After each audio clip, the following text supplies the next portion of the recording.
The Orlando Magic tried to flip the switch one too many times, and it finally caught them. Why this loss was inevitable and an important lesson today on Locked On Magic.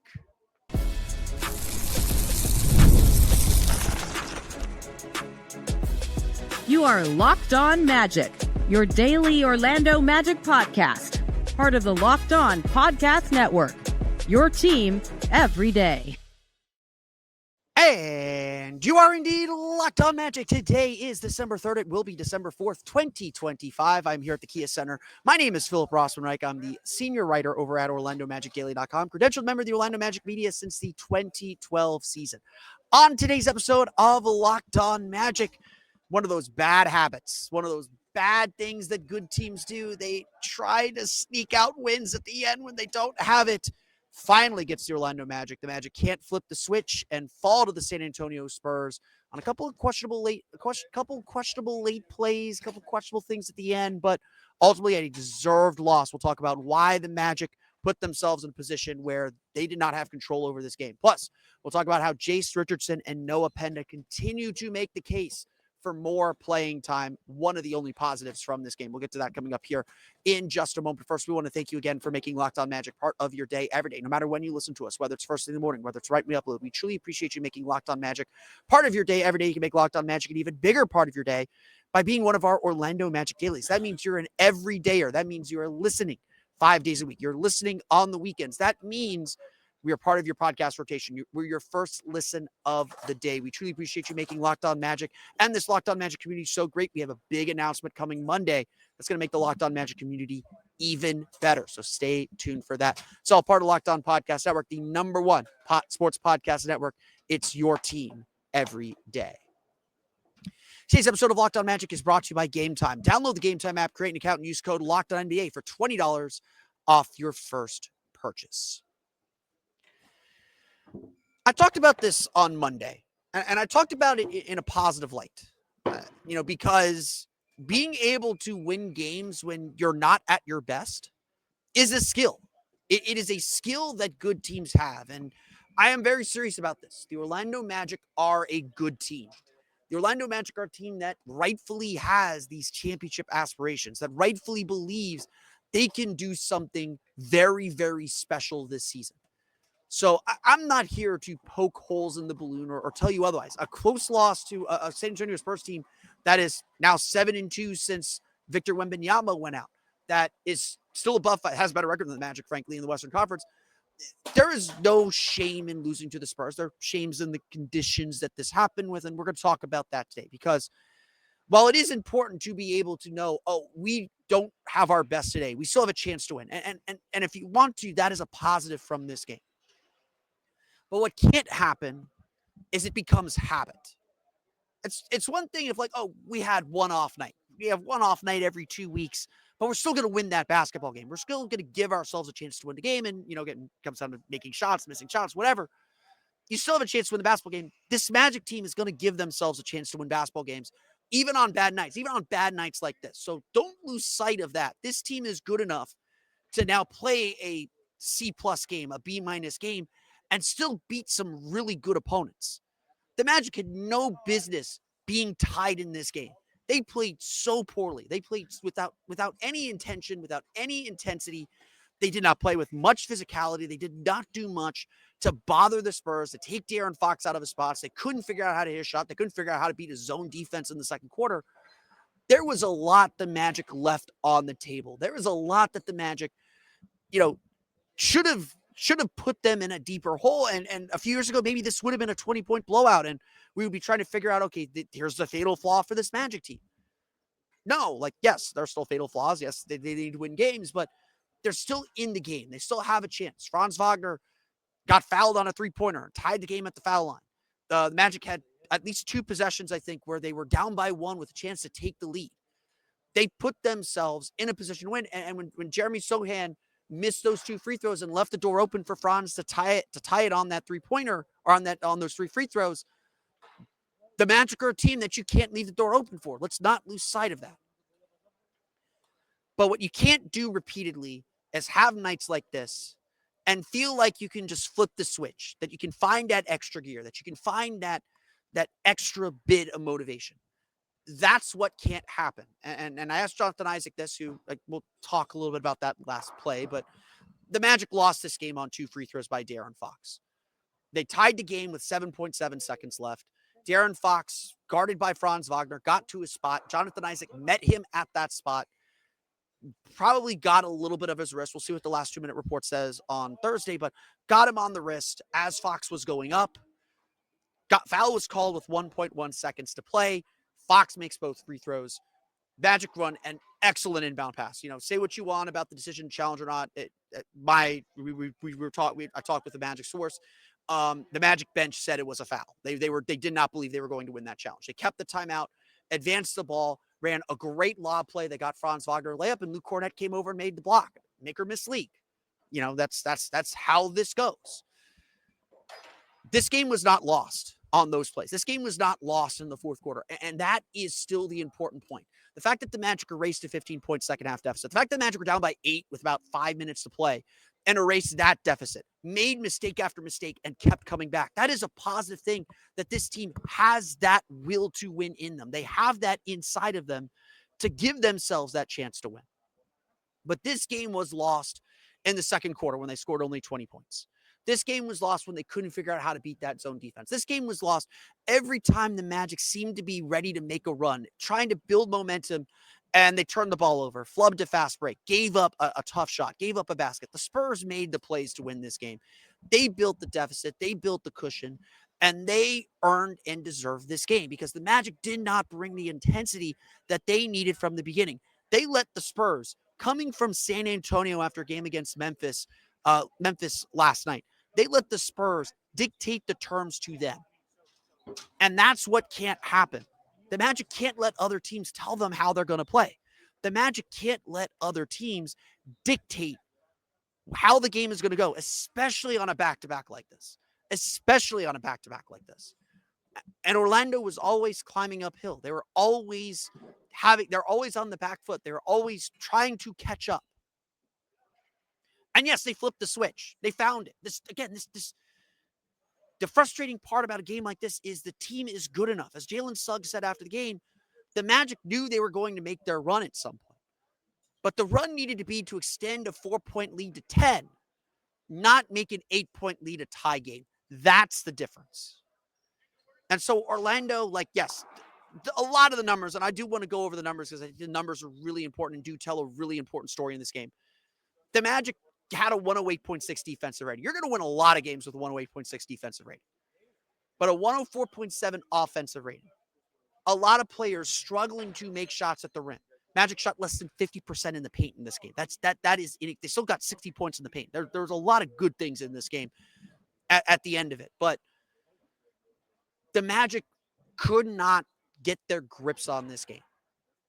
And they let San Antonio make play after play after play after play. San Antonio had 58 points at halftime. They were making shots, making threes. And Orlando could not stop them. De'Aaron Fox had 31 points on 11 for 20 shooting. Yeah, they got their turnovers. They got 7 turnovers. They got 12 turnovers between the two Spurs point guards. 7 turnovers from Fox, 5 turnovers from rookie Dylan Harper. The Magic got their licks in. The defense, frankly, this game was very similar to the first Chicago game, to the first Chicago game back in October, where the Magic did a lot of good things statistically. And you look at the box score and you're like, oh, they gave themselves a chance to win, but they did not dictate terms to the Spurs. As Jalen Suggs said after the game, there was just a lack of intentionality. And now that you have 2 games like this, because Monday's game against the Bulls was very much like this, where it just felt like the Magic were struggling to get over that hump. And look, Desmond Bane had a crazy fourth quarter. They got over the hump. They made the plays. They made the shots they needed to late. They won that game. And you want to learn those lessons while winning. But the problem tonight was the Magic didn't learn that lesson. They let the other team dictate terms to them. They let them come at them. And again, that's going to happen during the course of the season. It's not crazy that happened. And the Magic are good enough now, and they're good enough to combat that. They're good enough to still win those kinds of games. But to be the team they want to be the team that we know they can be, to be the team that can be one of the top seeds in the East, it's going to take a lot more. And the Magic can't count on flipping the switch anymore. They got to be good from start to finish. They need a 48-minute game, not, as Jamal Mosley said, an 8-minute one. That's why perhaps Jamal Mosley did what we have been asking him to do, turning to the Magic's rookies to inject some energy, how Jase Richardson and Noah Penda have claimed their minutes. We'll get to that coming up here in just a moment. But first, today's episode of Locked On Magic is brought to you by our friends over at Robinhood. What if sports were traded like markets? Now you can put your sports IQ to work in real time with Robinhood prediction markets. It's not you against the house. It's you participating in a live market. You can buy or sell your positions live all game long. Use your sports knowledge in the moments that matter. Robinhood prediction markets changes the game. It's people moving the action. So when momentum shifts, you can move with it. You always knew the game, but never had a dynamic way to apply that knowledge. Now you can actually take part live in a market powered by people. You're no longer just a spectator. Play by play, you decide. Trade every play with Robinhood, now available across the U.S. Download the Robinhood app now to begin. We want to thank you again for making Locked On Magic your first listen of the day. And we want to thank you again for helping make the Locked On Podcast Network the #1 sports podcast network. Stay tuned Monday. We got a big announcement coming. You've been seeing the teasers, hopefully, on social media. Big announcement coming Monday from the Locked On Podcast Network. It's your team every day. You can tell, I'm a positive guy. Like there's a lot to be frustrated with this in this game. And I'll point out where maybe this was just a bad night. Again, 82-game season, you're going to have bad nights. Even the good teams have bad nights, except for the Thunder for some reason. You're going to have nights that things just don't click. And I want to repeat, the Spurs are a good team. Again, the travel and all that stuff, I do want to talk a little bit about that. This is a good San Antonio team. So I'm not freaking out about a loss to Spurs. If this was like the Nets and you're playing like this, which happened 2 weeks ago now against Brooklyn, or 3 weeks ago now, these games are happening a little bit more than they should. And so to be the team that Magic, to be the team the Magic want to be, they got to be more consistent. And so in a game that wasn't working, in a game where maybe the energy wasn't quite what the Magic wanted to be, they went hunting. They went hunting for players hungry for their chance, hungry to make something happen. And as they saw in Boston a few weeks ago, as they've been seeing more and more as these guys are playing, they have hungry players who can contribute to this team in Noah Penda and Jase Richardson. Noah Penda has been playing a lot more lately. He's been getting more minutes. He has been a really positive player. Yes, teams are still attacking him and he's fouling a little bit too much and he can struggle a little bit with that. He's a rookie. Rookie's going to make mistakes. But Noah Penda has been a bundle of energy. Like, we talked to Jonathan Isaac in the locker room after the game, asked him about what he thought of Penda, and he said really impressed. He's really impressed with Penda's play because this is what you don't expect this from rookies. You don't expect rookies to make these major contributions. Penda in this game played only 3 minutes, missed both of his shots, no points, 2 rebounds. So this isn't exactly the Noah Penda game. But the Magic are turning to him more and more. They're giving him these opportunities. And remember what I said after the game against Boston. I do think we are at a point where you got to find a game to get these guys minutes. They are, whenever they play, whether it's Penda or Jase, and we're going to get to Jase here in a minute because he got his first real minutes of the season. Whenever they play, they make good things happen. And that deserves a longer look just to keep them fresh, just to keep them ready. To say the least, when the Magic called on Jase Richardson in the third quarter, because I didn't think Tyus Jones played poorly. Yes, he was attacked a little bit on defense, but Tyus Jones did good things. 5 points. He did what he needed to do in this game. They clearly turned to Jase Richardson because A, they felt like they needed energy, and B, maybe this was just his turn. Maybe this was just his time to get this opportunity and to get this look. And again, it's going to be hard not to play either of these players because they play with so much energy. They make things happen, and most of them are good. This was Jase Richardson's first real playing time And frankly, the Magic don't have a chance to win this game if not for Jase Richardson. The Magic do not have a chance to tie this game, to be in this game late, to be a threat to win without Jase Richardson. His final box score, playing mostly in the fourth quarter, 15-52, came out for a little bit in the fourth quarter. He essentially played the whole fourth quarter. 3 for 5 shooting, didn't take a three, 2 for 2 from the foul line, 5 rebounds, including 2 offensive rebounds, 2 assists, 8 points, and a team high +9. For whatever that's worth, he's on the floor when the Magic made their run. Like, that's fine.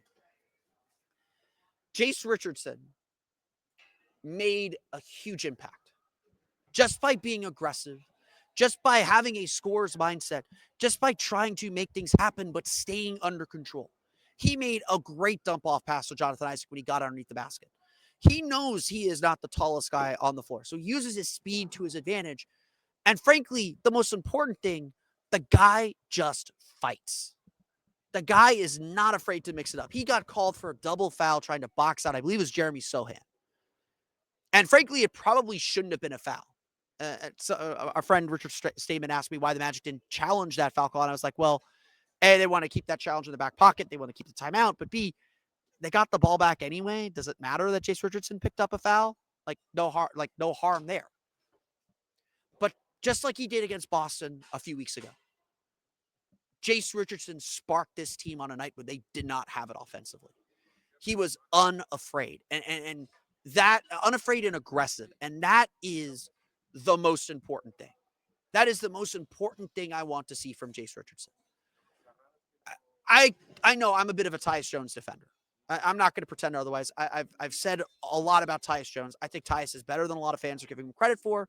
He does need to shoot better. He does need to provide something offensively. But and I think a lot of things with Tyus have stabilized since the early part of the season. But I have also been a proponent of give Jase a chance.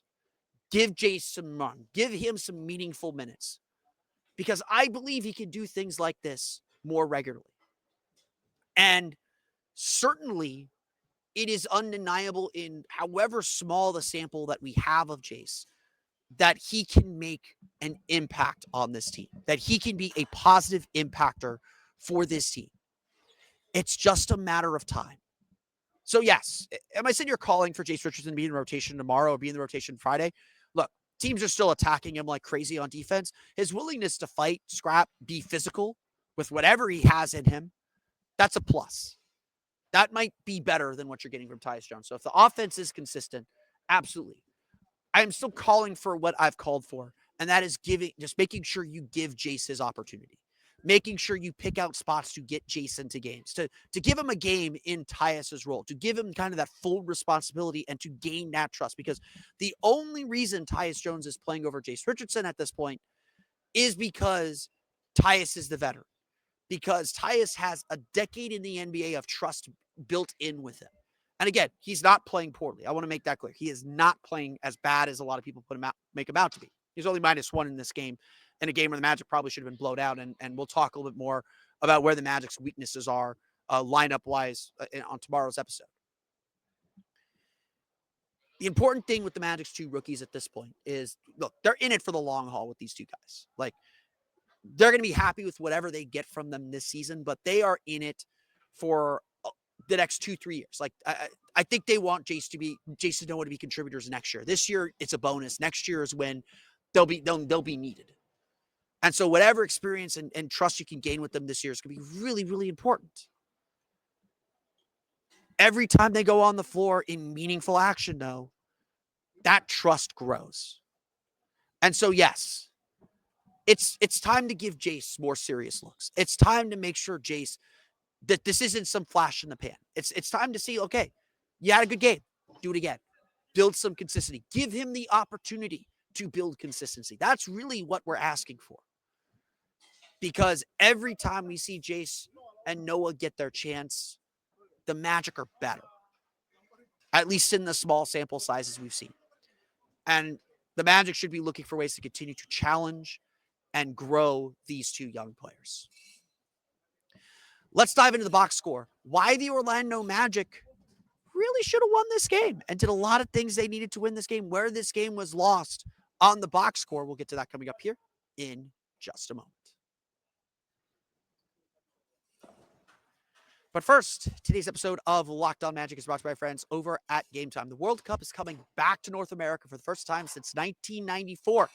And with 48 teams, for the first time ever, it's going to be massive. The World Cup draw coming up, I believe, on Friday. So we're going to know the groups, who's going where, who's going down to Miami for those games. So if you're looking to get tickets to the game, that's the hardest part of this whole thing. There's so many games. Getting tickets is hard to the World Cup. That's why the Game Time app is clutch. It finally gives fans a real advantage when it comes to snagging seats. With Game Time, you can track price drops in real time, get alerts when great seats open, and buy tickets the moment they hit the app. It puts the power back in your hands and makes going to the World Cup realistic instead of impossible. All you do is pull up the app, and the layout makes it so simple to scroll through matchups and compare seat views, whether you're looking to go to the games, looking to go to the Magic games. We got a big game next Tuesday that you might want to go to. Make sure that that a Heat fan doesn't take that ticket on Game Time. We got soccer events obviously coming to Orlando always. We got the bowl games coming up later this month. We got theater, we got shows, got concerts, which they're preparing for here at the Kia Center right now. They have everything. All you have to do is pick a game, pick an event, tap a section, and have your tickets locked in within minutes. There's no confusion and no hunting for fine print. Alerts for teams and matches make it easy to grab tickets the moment they drop instead of missing out. So take the guesswork out of buying World Cup tickets or whatever you're trying to go to. Every match, concert, or event with Game Time. Download the Game Time app, create an account, and use code LOCKEDONNBA for $20 off your first purchase. Again, terms apply. Download the app, make an account, and use code LOCKEDONNBA for $20 off. Swipe, tap, ticket, go. Game Time.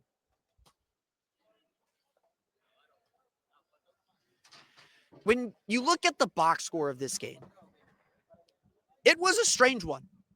It was a strange one because there are a lot of things that point to this should be an Orlando Magic win. San Antonio Spurs, one of the slowest teams in the league, played at a pace of 106 possessions per 48 minutes. Obviously, coming off a back-to-back where they traveled from San Antonio, they got in at around 3:30. It was a tough night for the Spurs. This is why the Magic had to jump on them early. Like the Magic need to be ready to go from tip, and they just weren't. The Magic were just playing uphill the entire way. Orlando finishes with a 108.6 defensive rating. That is better than their average. They played, at the end of the day, a really good defensive game. They forced 19 turnovers for 23 points. That's usually a good sign. They outscored San Antonio 21-9 on fast breaks. What cost them, obviously, was their offense. A 104.7 offensive rating. Magic had a 96.8 offensive rating with Black on the floor, 87.7 with Wendell Carter on the floor, despite his scoring 98.3 with Tristan Silva on the floor, 87.5 with Tyus Jones on the floor, 63 with Jonathan Isaac on the floor. Yeesh. They scored only 20 points in the second quarter, which is when San Antonio really gained some distance against them. Outscored them 27-20 in the second quarter. The Magic were just always playing uphill, and their offense was just unreliable. They shoot 45%, 45 for 100, and 9 for 28 from 3 for 32.1%. Again, Orlando's defense did a good job. San Antonio made a lot of threes in the first half. They were just 13 for 38, though, for the game, 34.2%. The Magic just left a lot of opportunities on the board. The Spurs gave them a lot of opportunities, and the Magic just did not play with precision or sharpness. Those fast break points, I mentioned, 21-9 Orlando advantage in fast break points. Orlando's one of the best transition teams in the league. They were 8 for 18 on fast break points and fast break opportunities. 8 for 18. They're supposed to be easy shots, right? Supposed to be shots at the basket, spray out threes. Like, they're supposed to be easy shots. 8 for 18. Points in the paint. Orlando scored 64 points in the paint. I believe that is their third or fourth straight game with 60 points in the paint. That's really good. Magic are one of the best teams at scoring in the paint. They got a lot of points in the paint. Outscored the Spurs 64-42 in the paint. 32 for 65 in the paint. Less than 50% shooting in the paint. Assumedly, the easy close-up shots you're supposed to get.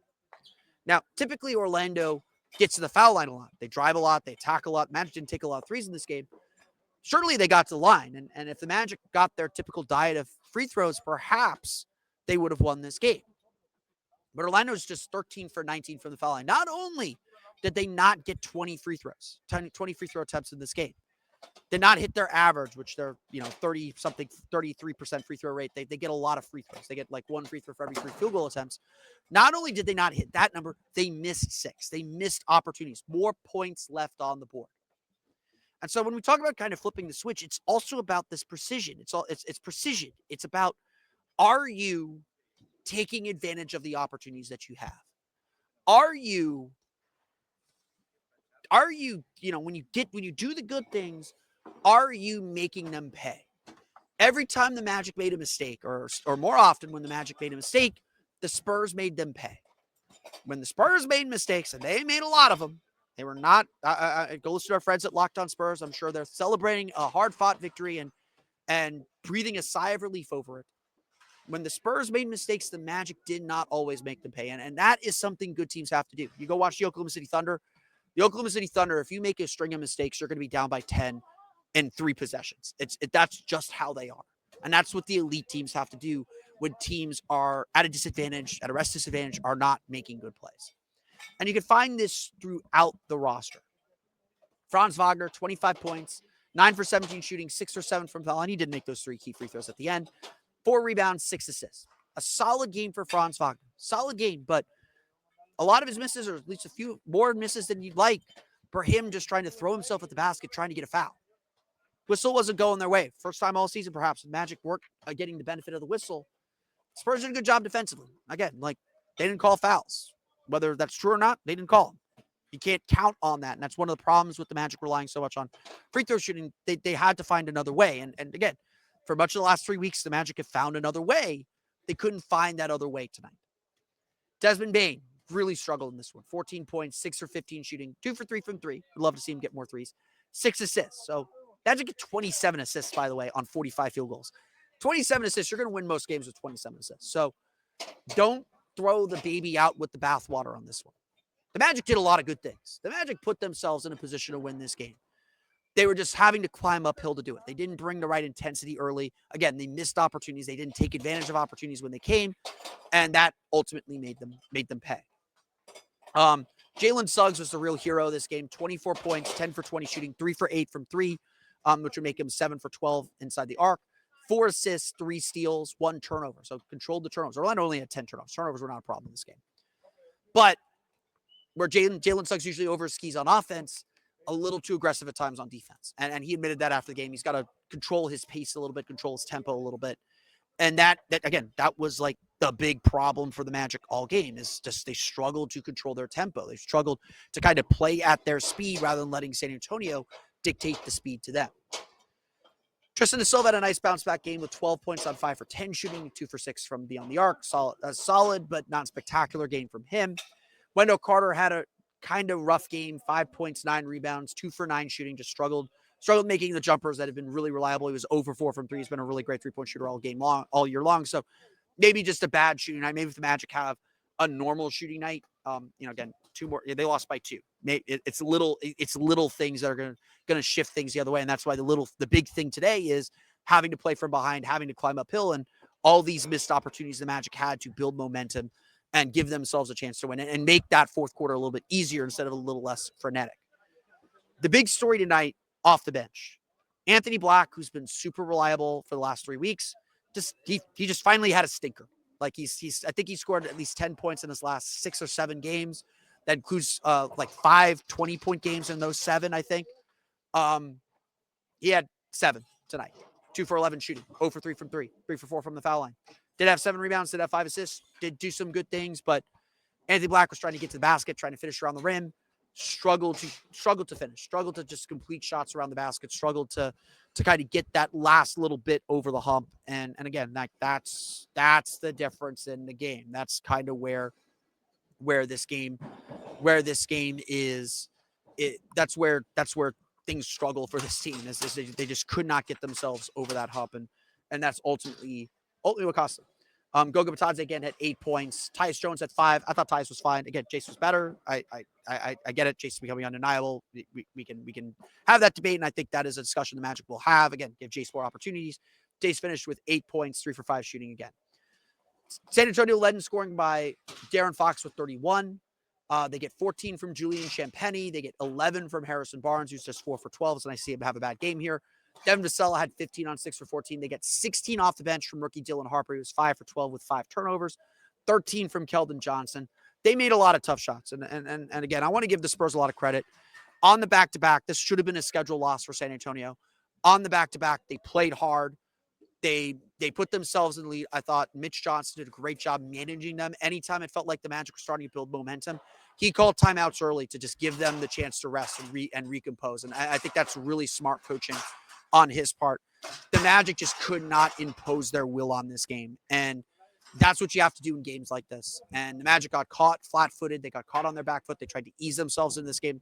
The starting lineup, which we'll discuss tomorrow, is frankly struggling. The starting lineup has not been good lately. And that's something we do need to discuss because the bench is a big superpower. And again, the bench wasn't there for the Magic tonight. So that's a big reason why I think the Magic ultimately lost. Orlando still did a lot of good things. There's still a lot of things to build on. So a lot of things to say like, okay, just a lot of stuff left on the board. Again, San Antonio deserves credit. I'm not taking anything away from them. They went out and took this game. Orlando left a lot on the board. They left a lot of points on the board that they got to take advantage of. This is about Orlando as much as it is about how well San Antonio played. And so the Magic have to dust themselves off.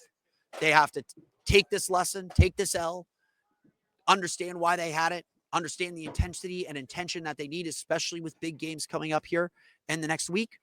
And they got to bring it back Friday against Miami, against a very good Miami Heat team that I'm sure is thinking about revenge and thinking a little bit about Tuesday's big game as well. The San Antonio Spurs defeat the Orlando Magic 114-112. Again, Orlando back in action here at the Kia Center to complete this 3-game homestand against Miami on Friday. But that's going to do it for me today. I want to thank you all again for listening to today's episode of Locked On Magic. Of course, find me on Twitter at PhilipRR_OMD and on Blue Sky at PhilipRR. You can subscribe to the podcast, Apple Podcasts, Stitcher, TuneIn, Himalaya, Google Play, Spotify, Odyssey, and all the places you download podcasts to your podcast-enabled listening device. You can check us out on YouTube as well. Just search for Locked On Magic. If you have not done so, subscribe on YouTube. We are close to 5,000 subscribers. Thank you all to the Locked On Magic community for making this the best. And again, we have a fun announcement coming up on Monday as part of the Locked On Podcast Network, so stay tuned for that as well. For the latest on the Orlando Magic, be sure to check out OrlandoMagicDaily.com. You can find us there on Twitter at OMagicDaily. And for even more Orlando Magic content, be sure to check out my Patreon page, Orlando Magic Hub, at patreon.com/Orlando Magic Hub. As always, thank you for your support. Now that you're done making Locked On Magic your first listen of the day, go make your second listen to the Locked On Fantasy Basketball Podcast. Josh Lloyd hosts the #1 fantasy basketball podcast, giving you daily tips and helping you win your league, all while making you a smarter NBA fan. Find Locked On Fantasy Basketball on YouTube or wherever you listen to podcasts, all part of Locked On Podcast Network. It's your team every day. Well, that's going to do it for me today. I want to thank you all again for listening to today's episode of Locked On Magic from the Kia Center. This has been Philip Rossman-Reich. We'll see you all again next time for another episode of Locked On Magic.